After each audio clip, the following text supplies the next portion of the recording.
बच्चों आज हम क्या करेंगे? तृतीय चरण चौथा दिन। उसमें क्या है? कहानी सुनना। कौन सी कहानी सुनना है? किसान और उसके 4 आलसी पुत्र के बारे में हम ये कहानी सुनेंगे। चलो बैठो, सब कहानी सुनते हैं हम। कितने बेटे थे?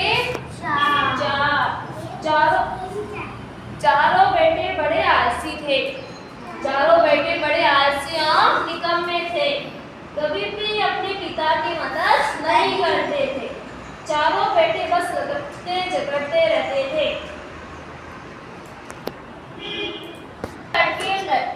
झगड़ते रहते थे। तब किसान अपने बेटों के रोज के झगड़ों से बहुत परेशान था। उनके झगड़ों से पिताजी क्या थे? परेशान थे।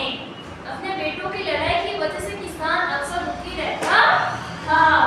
एक बार किसान बहुत बीमार पड़ गया। उसने अपने चारों बेटों को पास में बुलाया और कहा, मेरा अब कोई भरोसा नहीं है कि मैं मर जाऊंगा, कि मैं कब मर जाऊंगा। ठीक है ना? किसान क्या बोला कि अब मेरा कोई भरोसा नहीं, मैं कभी भी मर सकता हूँ। इसलिए मैंने तुम चारों को बता रहा हूँ कि अपने खेत में मैंने एक संदूक छुपा के रखी है। क्या छुपा के रखी है? एक संदूक छुपा के रखी है जिसमें बहुत सारा धन है। मेरे मरने के बाद खेत की खुदाई कर वो संदूक खोज लेना। कुछ दिनों बाद वो बुढ़ा मर गया। उसके चारों बेटे एक दिन सारा खेत खोदने लगे। उन्हें कोई संदूक नहीं मिला।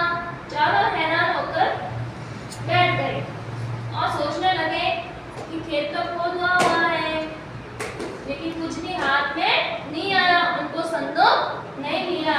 तभी पास के एक व्यक्ति आया। उसने कहा कि तुमने खेत तो ऐसा ही खोद लिया, अब आप क्या कर दो, इसमें बीज डाल दो। क्या कर दो? बीज डाल दो, बीज बो दो, है ना? एक दिन देखो बीज बो दिया और चारों भाइयों ने हाँ कह दिया। बीज डालकर बोना शुरू कर दिया। कुछ महीनों बाद फसल तैयार हो गई। तो फसल बेचकर पैसे आए। क्या आए? पैसे आए। चारों ने बांट के ले ली। इस कहानी से हमको क्या शिक्षा मिली? अगर हम मेहनत करेंगे तो हमें फल जरूर मिलेगा। इसलिए हमको हमेशा मेहनत करते रहना चाहिए। ठीक है बच्चों?